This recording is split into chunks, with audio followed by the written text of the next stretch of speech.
નમસ્તે વિદ્યાર્થી મિત્રો, ધોરણ 9 વિષય વિજ્ઞાન ચેપ્ટર નંબર 6 પેશીઓ એના વિશે આજે બીજા ભાગ વિશેની ચર્ચા કરશું।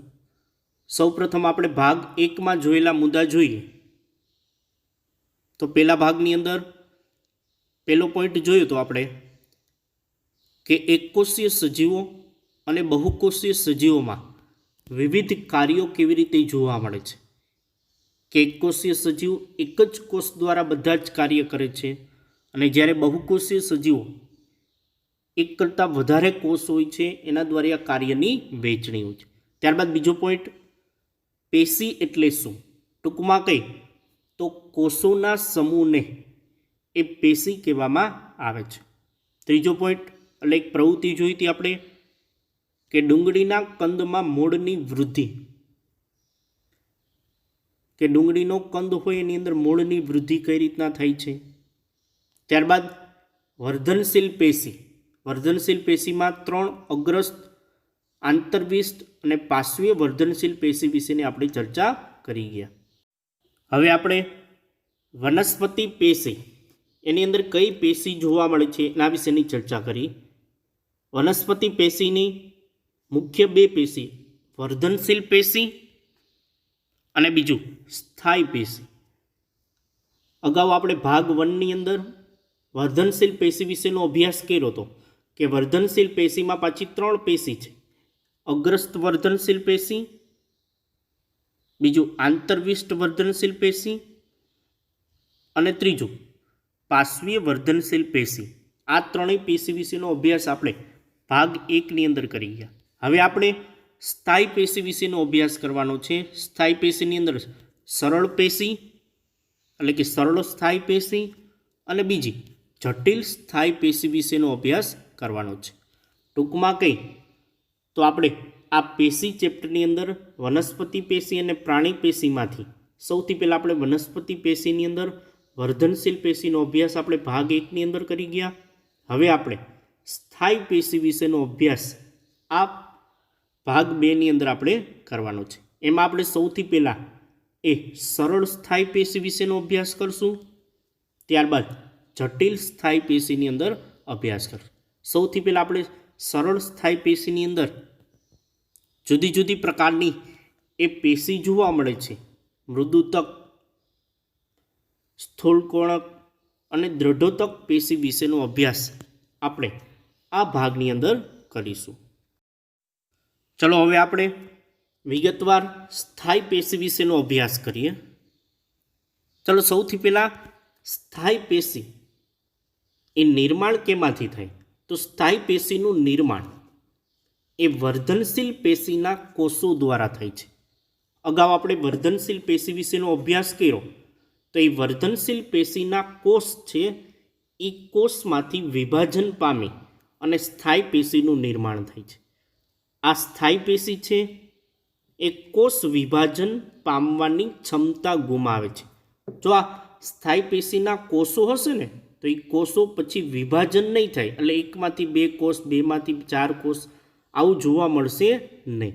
વર્ધનશીલ પેશીના કોષો એ વિભેદન પામીને વિવિધ પ્રકારની સ્થાયી પેશીનું નિર્માણ કરે છે। અગાઉ આપણે વર્ધનશીલ પેશી જોયું, એના કોષો વિભેદન પામી છૂટા પડી અને વિવિધ પ્રકારની સ્થાયી પેશી એનું નિર્માણ કરે છે। ટૂંકમાં કેવું હોય તો આ રીતના કહી શકીએ કે સ્થાયી પેશી કેમાંથી નિર્માણ પામે તો કે વર્ધનશીલ પેશીમાંથી નિર્માણ પામે છે। સ્થાયી પેશીના કોષો એ વિભાજન પામતા નથી, એટલે કે કોષો છે એટલા ને એટલા એની અંદર કોષ જોવા મળે છે। ચલો આ વાત થઈ સ્થાયી પેશી વિશેની। હવે એને સમજવા માટે એક નાનકડી પ્રવૃત્તિ જોઈ।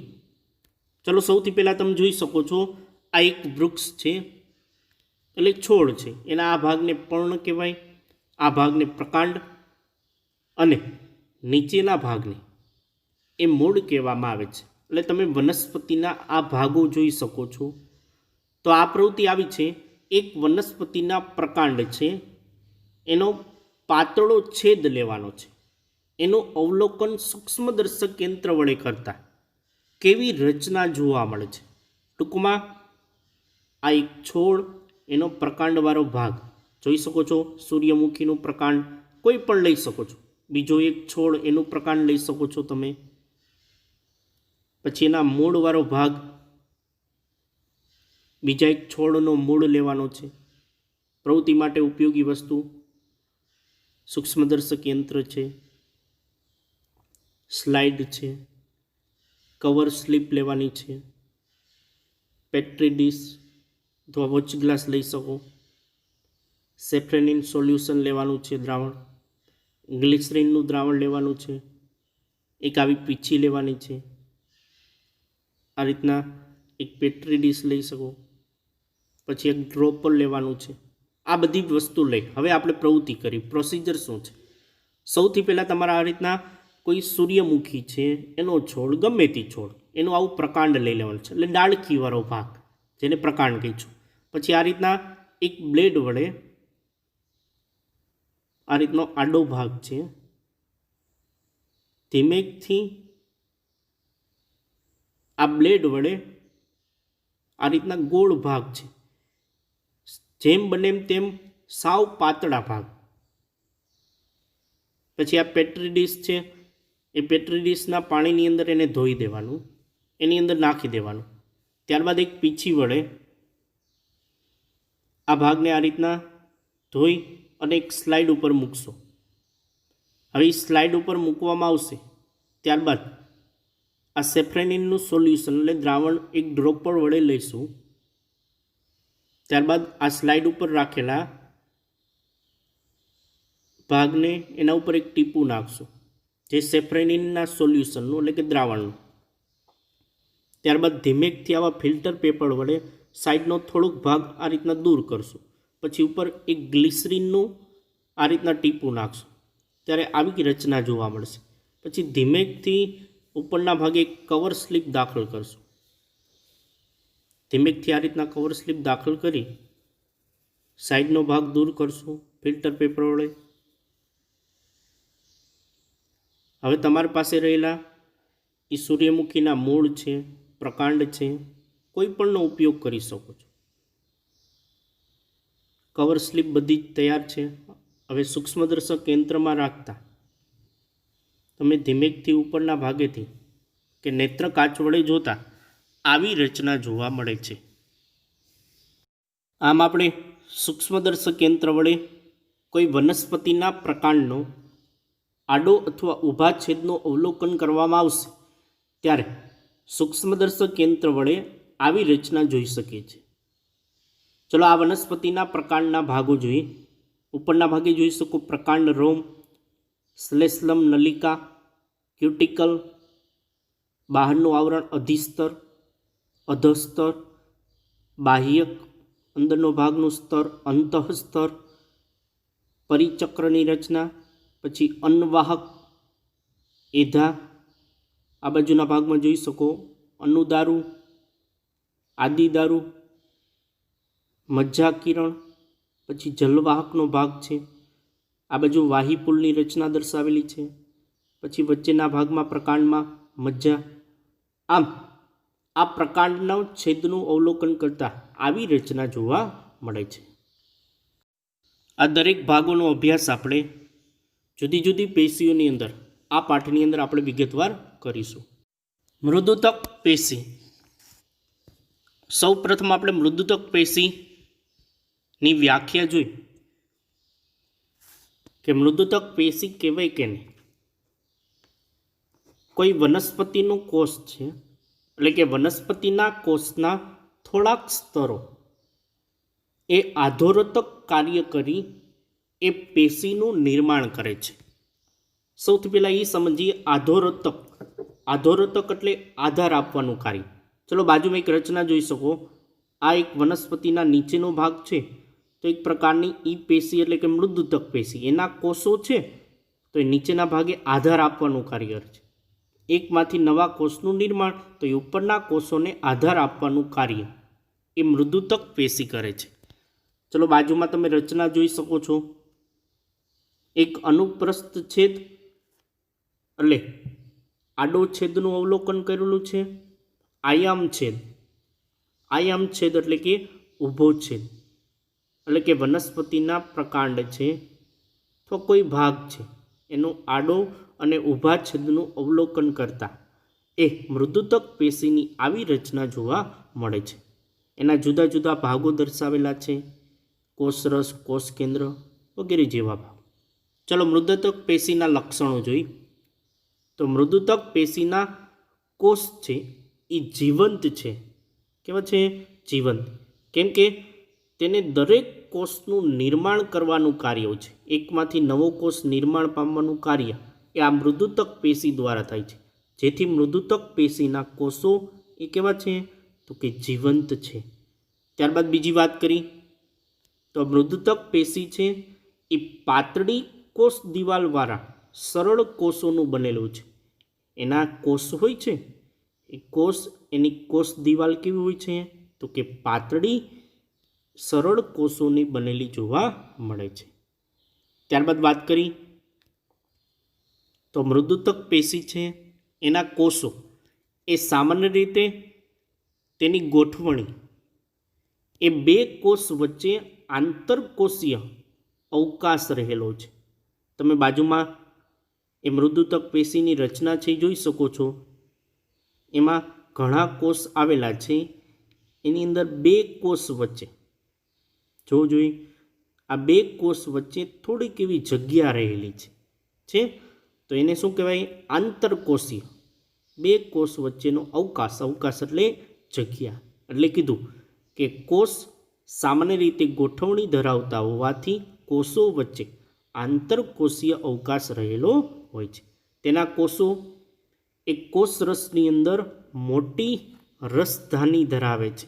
જોઈ શકો છો તમે આ રસધાની, જો સફેદ ભાગ દર્શાવેલો છે એ રસધાની ધરાવે છે. કેમ કે નામ જ છે જો મૃદુતક પેશી. મૃદ એટલે નરમ છે, જેથી આધાર આપવાનું કાર્ય કરે છે. જેથી એની રસધાની કેવી હોય છે? મોટી રસધાની ધરાવે છે. ત્યારબાદ છેલ્લો પોઈન્ટ, મૃદુતક પેશીના કોષો એ અનુપ્રસ્થ છેદમાં એટલે આડા છેદમાં જોઈ શકો છો તમે એ ગોળાકાર દેખાય છે, અને જ્યારે આયામ છેદ એટલે એનો ઊભો છેદ લેવામાં આવશે ત્યારે લંબચોરસ દેખાય છે. જોઈ શકો છો તમે રચનામાં કે મૃદુતક પેશીના કોષ એ આયામ છેદ એટલે કે ઊભા છેદમાં એ ગોળાકાર અને આયામ છેદમાં એટલે કે એ ઊભા છેદની અંદર એ કેવા દેખાય છે? તો કે લંબચોરસ દેખાય છે. હવે વાત કરી તેના પ્રકાર વિશેની. તેના પ્રકાર જોઈ તો મૃદુતક પેશી છે એના કોષો એ હરિત દ્રવ્ય એટલે ક્લોરોફિલ, ચેપ્ટર નંબર 5ની અંદર આપણે ભણી ગયા કે હરિત દ્રવ્યયુક્ત હરિત કણ ધરાવતા હોય છે, જેથી તેને હરિત કણોતક કહેવામાં આવે છે. તમે નીચે જોઈ શકો છો આ મૃદુતક પેશીના કોષની અંદર હરિત કણ આવેલા છે. એ રચનાનો ભાગ. તો એ હરિત કણો છે, જેથી એને હરિત કણોતક કહેવામાં આવે છે. જેથી એ પ્રકાશ સંશ્લેષણનું કાર્ય કરે છે. આપણે જાણીએ છીએ વનસ્પતિ પ્રકાશ સંશ્લેષણની ક્રિયા દ્વારા શું બનાવે છે? પોતાનો ખોરાક બનાવે છે. તો એ શેના દ્વારા? તો એ મૃદુતક પેશીના એ હરિત કણના ભાગ દ્વારા પ્રકાશ સંશ્લેષણની ક્રિયાનું કાર્ય કરે છે. ત્યારબાદ જોઈએ બીજો પોઈન્ટ કે જલીય વનસ્પતિઓ હોય કે જે દરિયાઈ અથવા બીજા પાણીની અંદર એ ઉગી નીકળતી વનસ્પતિઓ હોય, એમાં ખૂબ જ મોટા પ્રકારના એ હવા કોટરો અથવા તો એને વાયુ કોટરો પણ કહી શકો છો, એ ધરાવતી મૃદુતક પેશીની અંદર આવેલી હોય છે. કે જલીય વનસ્પતિની અંદર એ વાયુ કોટરો, વિશાળ વાયુ કોટરો ધરાવતી મૃદુતક પેશી આવેલી હોય છે. આ પ્રકારની મૃદુતકને એ વાયુતક પેશી પણ કહેવામાં આવે છે. યાદ રાખજો કે જલીય વનસ્પતિમાં વિશાળ વાયુ કોટરો ધરાવતી મૃદુતક પેશી આવેલી હોય છે. તો આ પ્રકારની પેશીને એ વાયુતક પેશી કહેવામાં આવે છે. ચલો તેનું કાર્ય શું? તો એ જલીય વનસ્પતિ છે, દાખલા તરીકે કમળ છે, તો એ જલીય વનસ્પતિઓને તરવા માટે એક પ્રકારનું તારક બળ આપે છે. શું આપે છે? તારક બળ. સામાન્ય રીતે આપણે જોઈ શકીએ છીએ કોઈ પાણીની અંદર એ ઉગી નીકળતી વનસ્પતિ એને તારક બળ આપવાનું કાર્ય મૃદુતક પેશી કરે છે. ચલો બીજા કાર્યો જોઈ તો તે ખોરાકનો સંગ્રહ અને ઉત્પાદન, એટલે આપણે જાણીએ છીએ પ્રકાશ સંશ્લેષણની ક્રિયા થાય છે, એ કરવાનું કાર્ય એ મૃદુતક પેશી કરે છે. તેમજ અન્ય પેશીઓ વચ્ચે રહી, જો બીજી પેશી, આ મૃદુતક પેશીનું બીજું કાર્ય જોઈ, બીજી પેશીઓ એટલે કે અન્ય પેશીઓ વચ્ચે રહી પૂરણ પેશી તરીકે આધાર આપવાનું કાર્ય કરે છે. ચલો એક પૂરણ પેશી શબ્દ આપણે સમજી કે દાખલા તરીકે તમે જોઈ કે બે ઈંટ હોય તો બે ઈંટની વચ્ચે આપણે સિમેન્ટ, રેતી આનું મિશ્રણ ભરી દઈએ છીએ, જેના લીધે શું થઈ જાય, એ મજબૂત થઈ જાય છે. તો આ પણ કાર્ય મૃદુતક પેશીનું કાર્ય પણ આવું જ છે કે બીજી બે અન્ય પેશીની વચ્ચે આ પૂરણ પેશી તરીકે કાર્ય, એટલે કે વચ્ચે મૃદુતક પેશી આવી જાય છે, જેથી એ મૃદુતક પેશી આ રીતના એક આધારક સ્વરૂપે જોવા મળે છે. તે પોષક દ્રવ્યો અને પાણીનો સંગ્રહ કરવાનું કાર્ય કરે છે. એની અંદર તે વનસ્પતિના અંગોનું આધારોતક રચે છે. વનસ્પતિના પ્રકાંડ છે, પર્ણ છે, ડાળખી છે, આ બધા જ ભાગો છે ને એનું આધારોતક એટલે આધાર સ્વરૂપની રચના આપે છે. તે જલીય વનસ્પતિના અંગો છે એને તારક ક્ષમતા આપે છે. છેલ્લું, તે જીવરસમાં એ ઘટકોનું સંયોજન કરે છે. જે અગાઉ કીધું કે તેના કોષો, મૃદુતક પેશીના કોષો કેવા હોય છે, જીવંત કોષો હોય છે, જેથી તે જીવરસના ઘટકોનું સંયોજન કરે છે, જેથી એક કોષમાંથી વિભાજન દ્વારા નવા કોષોનું નિર્માણ થઈ શકે છે. ચલો આમ મૃદુતક પેશીના કાર્યો જોયા ટૂંકમાં. તે ખોરાકનો સંગ્રહ કરે અને એનું ઉત્પાદન કરવાનું કાર્ય કરે છે. બીજો, તે અન્ય પેશીઓ વચ્ચે રહી પૂરણ પેશી તરીકે આધાર આપવાનું કાર્ય કરે છે. ત્રીજો પોઈન્ટ કઈ, તે પોષક દ્રવ્યો અને પાણીનો સંગ્રહ કરે છે. ચોથો પોઈન્ટ, વનસ્પતિના અંગોનું આધારોતક આધાર આપવાનું કાર્ય. એના પછીનો પોઈન્ટ, જલીય વનસ્પતિને તારક ક્ષમતાવક છે. અને છેલ્લો, જીવરસના ઘટકોનું એ સંયોજન કરે છે. ચલો આ વાત થઈ મૃદુતક પેશી વિશે. હવે આપણે બીજી પેશી જેનું નામ છે સ્થૂલ કોણક પેશી, કે સ્થૂલ કોણક પેશી છે શું, કે એક પ્રકારની મૃદુતક પેશી એનો જ એક ભાગ છે જેની અંદર સ્થૂલન જોવા મળે છે. ચલો સામાન્ય રીતે આપણે જોઈએ ને સ્થૂલન એટલે શું, પહેલાં એ જોઈએ કે અગાઉ આપણે એક ઉદાહરણ જોયું કે બે ઈંટ હોય એના વચ્ચેના ભાગમાં આપણે સિમેન્ટ છે, રેતી ભરી દઈએ છીએ.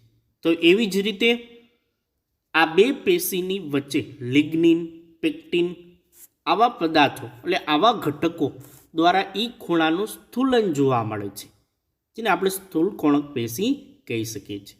હવે આપણે એની વ્યાખ્યા જોઈ તો વનસ્પતિમાં નમ્યતાનું લક્ષણ આપતી સરળ સ્થાયી પેશીને સ્થૂલ કોણક પેશી કહે છે.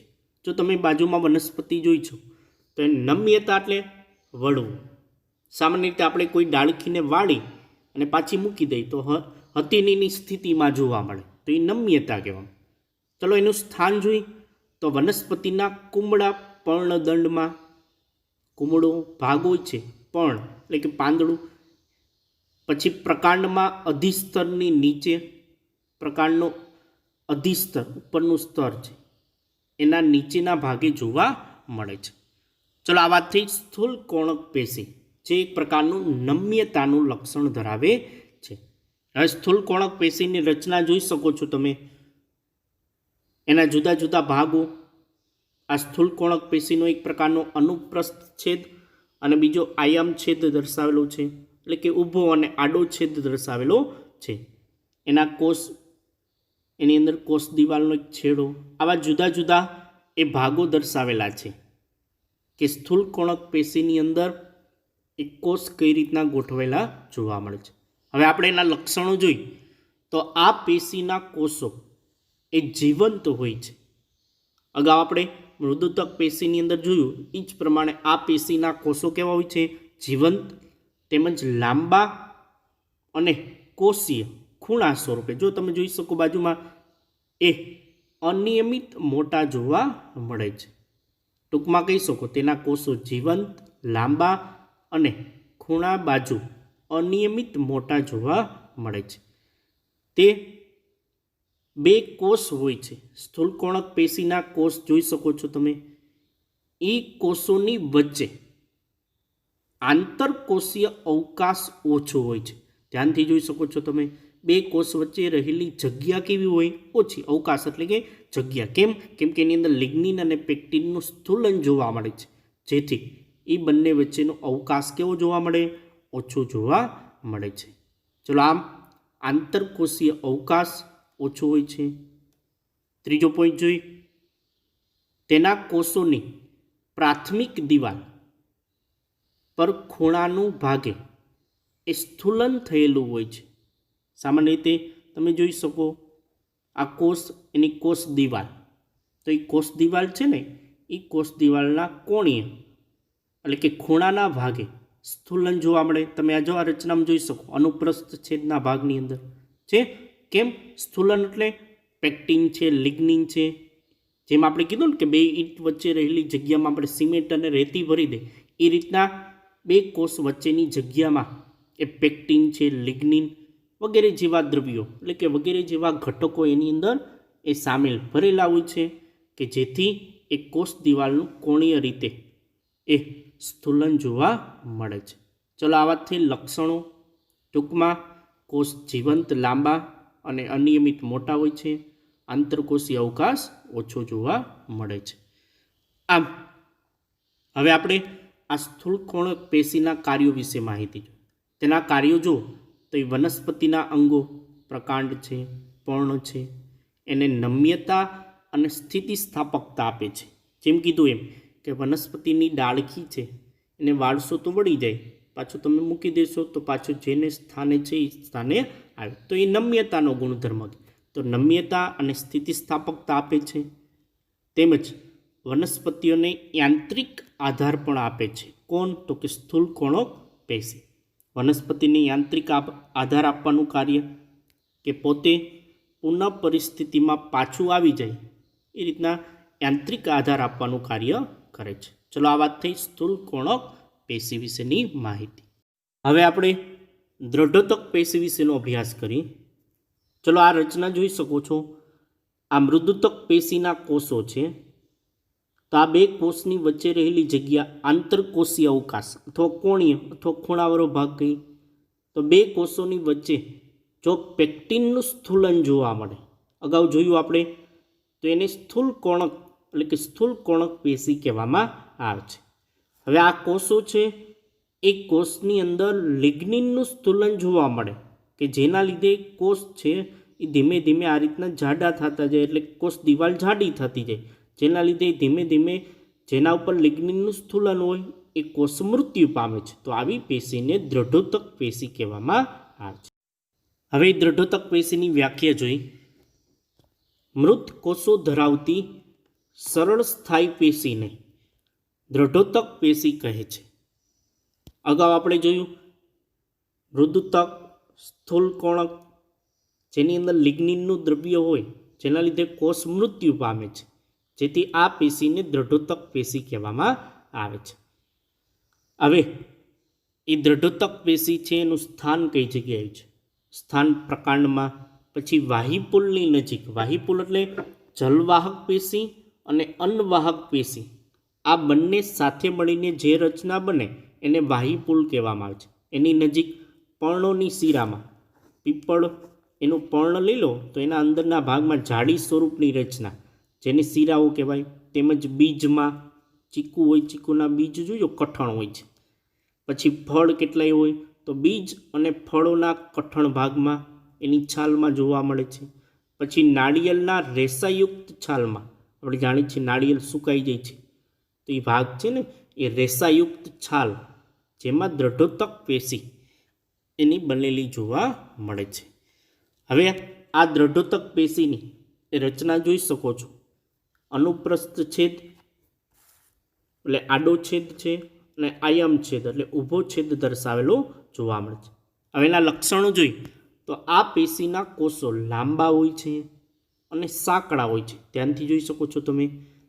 તેના કોષો એ પ્રાથમિક દિવાલ પર લિગ્નિનનું સ્થૂલન એટલે એક પ્રકારનું જમાવટ લિગ્નિનનું સ્થૂલન જોવા મળે છે. અગાઉ જોયું આપણે કે એના કોષ છે ને દિવાલ ઉપર કોષ દિવાલ ઉપર શેનું લિગ્નિનનું સ્થૂલન જોવા મળે છે. તેના કોષોની દિવાલ કેવી હોય છે? જાડી કોષ દિવાલ ધરાવે છે. કેમ કે એની અંદર લિગ્નિનનું સ્થૂલન છે, જેથી દિવાલ કેવી હોય છે? જાડી હોય છે. તેના કોષો વચ્ચે આંતરકોષીય અવકાશ હોતો નથી. બે કોષ વચ્ચે એ જગ્યા રહેતી નથી. કેમ કે એની અંદર લિગ્નિનનું સ્થૂલન છે, જેથી દિવાલ કેવી થઈ જાય? જાડી થઈ જાય છે. જેથી એના કોષો લિગ્નિનનું સ્થૂલન હોવાથી એના કોષો કેવા હોય છે? મૃત જોવા મળે છે. એટલે કે એના કોષો મૃત હોય છે. આમ દ્રઢોટક પેશીના લક્ષણો ટૂંકમાં જોઈ તો કોષ લાંબા અને સાંકડા, લિગ્નિનનું સ્થૂલન, તેની દિવાલ જાડી, આંતરકોષીય અવકાશ હોતો નથી અને કોષ મૃત્યુ એટલે કે મૃત હોય છે. હવે એના કાર્યો વિશેની માહિતી જોઈ કે દ્રઢોટક પેશીના કાર્યો તે વનસ્પતિના ભાગોને દ્રઢ એટલે મજબૂત, સખ્તાઈ એટલે કે સખ્તાઈ અને મજબૂતાઈ આપવાનું કાર્ય કોણ કરે છે? તો કે દ્રઢોતક પેશી એ કરે છે. ચલો આમ વાત થઈ દ્રઢોતક પેશી કે જેનું કાર્ય દ્રઢતા અને મજબૂતાઈ આપવાનું કાર્ય કરે છે. આપણે આ ભાગની અંદર સ્થાયી પેશી વિશેનો અભ્યાસ કરેલો, જેમાં આપણે સરળ સ્થાયી પેશી, જેમાં મૃદુતક પેશી, સ્થૂળકોણક પેશી અને દ્રઢોતક પેશી વિશેનો અભ્યાસ આ ભાગની અંદર કરેલો છે. હવે આના પછી જટિલ સ્થાયી પેશી વિશેનો અભ્યાસ આના પછીના લેક્ચરમાં આપણે કરશું. ધન્યવાદ.